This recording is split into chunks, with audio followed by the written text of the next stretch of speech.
Pregnancy టైంలో యూజువల్‌గా 5-6 scans అనేది మనం యూజువల్‌గా చేస్తూ ఉంటామండి. ఫస్ట్ స్కాన్ పీరియడ్ మిస్ అయిన వెంటనే ఒకటి స్కానింగ్ అనేది చేసుకోవాల్సి ఉంటుంది. ఎందుకంటే ఈ కాలంలో ఎక్టోపిక్ ప్రెగ్నెన్సీస్ అనేది మనం ఎక్కువగా చూస్తున్నాం. అంటే గర్భసంచిలో కాకుండా ట్యూబ్స్‌లో గానీ, ఓవరీస్‌లో గానీ మనము ప్రెగ్నెన్సీ సాక్ అనేది చూస్తున్నాం. సో, ఖచ్చితంగా బేబీ అనేది ఎక్కడ ఫార్మ్ అవుతోంది అనేది first scan immediately after missed period somewhere around 4-5 weeks అనేది మనము చెక్ చేసుకోవాల్సి ఉంటుంది. నెక్స్ట్ స్కాన్ ఏంటి అంటే 8-10 వీక్స్ 8 వీక్స్ సమ్‌వేర్ అరౌండ్ 6-8 వీక్స్‌లో ఇంకొక స్కాన్ అనేది చేపించుకుంటాం. అంటే బేబీది ప్రాపర్‌గా హార్ట్ బీట్ వచ్చిందా లేదా? ఏమన్నా హెమరేజ్ అట్లా ఏమన్నా ఉందా? ఏమన్నా ప్రెగ్నెన్సీ సప్లిమెంటేషన్ అనేది ఇవ్వాలా? లేదా సింగిల్ బేబీ ఉందా? ట్విన్స్ ఉన్నాయా? అన్న దానికోసము మళ్ళీ ఇంకొక రిపీట్ స్కాన్ అనేది 8 వీక్స్‌లో అనేది చేస్తుంటాము.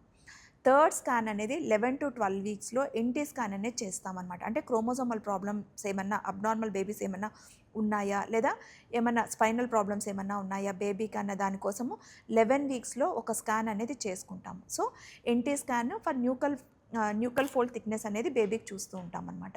నెక్స్ట్ స్కాన్ అనేది ఇది ప్లస్ ఆర్ మైనస్ అనమాట. అంటే 16 వీక్స్‌లో ఒకసారి సర్వైకల్ లెంత్ ఒకవేళ ప్రీవియస్‌గా మనకి సెకండ్ ట్రైమిస్టర్‌లో గానీ ఏమైనా అబార్షన్స్ ఉన్నాయి అంటే సర్వైకల్ లెంత్ స్కాన్ అనేది మనము 16 వీక్స్‌లో చూసుకుంటాము. చూసుకొని ఒకవేళ ఏమన్నా సర్వైకల్ లెంత్ అనేది తగ్గుతూ ఉంది అంటే ఏమన్నా స్టిచ్ కానీ అలాంటివి వేసుకోవాల్సి పడుతుంది. నెక్స్ట్ ఇంపార్టెంట్ స్కాన్ 20 వీక్స్‌లో 19-20 వీక్స్‌లో టీఫా స్కానింగ్ అనేది చేస్తామన్నమాట. అంటే బిడ్డది అన్నీ కూడా కన్ను, ముక్కు, మూతి ఏమన్నా ఇంకేమైనా అదర్ ప్రాబ్లమ్స్ ఏమన్నా ఉన్నాయా అన్నది చెక్ చేసుకునేదానికి 20 వీక్ స్కాన్‌లో టీఫా స్కానింగ్ అనేది అది చేపించాలి.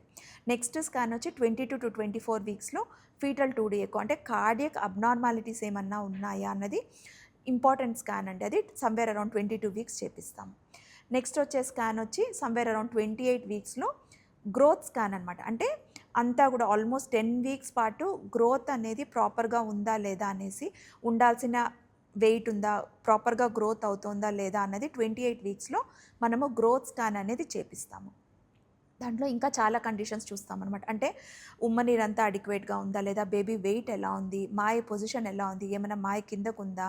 లేదా ముందు కిందకున్నది పైకి షిఫ్ట్ అయిందా లేదా అన్నది మనం 28 వీక్ స్కాన్‌లో చూస్తామన్నమాట. Next scan and last scan 36-38 వీక్స్‌లో బేబీ వెయిట్ అనేది ప్రాపర్‌గా ఉందా లేదా? ఏమన్నా ఐయూజీఆర్ గ్రోత్ రిటార్డేషన్ ఏమన్నా వస్తుందా లేదా? ఉమ్మనీరు ఏమన్నా తక్కువగా ఉందా? లేదా బేబీ ప్రెజెంటేషన్ నార్మల్‌గా సెఫాలిక్ తల కిందకుందా? లేదా బ్రీచ్ ఏమన్నా ఉందా? అన్నది మనము 36 వీక్స్‌లో ఇంకొక లాస్ట్ స్కాన్ చేసుకుంటామన్నమాట. సో, ఈ విధంగా ప్రెగ్నెన్సీ టైంలో 6-7 టైమ్స్ స్కానింగ్ అనేది చేసుకోవాలి.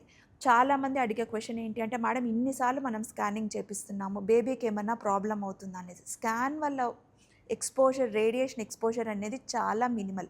దానివల్ల అది చెయ్యకపోతే వచ్చే డిసడ్వాంటేజెస్ ఎక్కువ కానీ అడ్వాంటేజెస్ కంటే. సో, 6-7 ఈ స్కాన్స్ చేపించడం వల్ల బేబీకి 99% ఏం ప్రాబ్లమ్ కాదండి. 99-100% ఏం కాదు. సో, స్కాన్స్ అనేది ప్రెగ్నెన్సీ టైంలో అడ్వైజబుల్.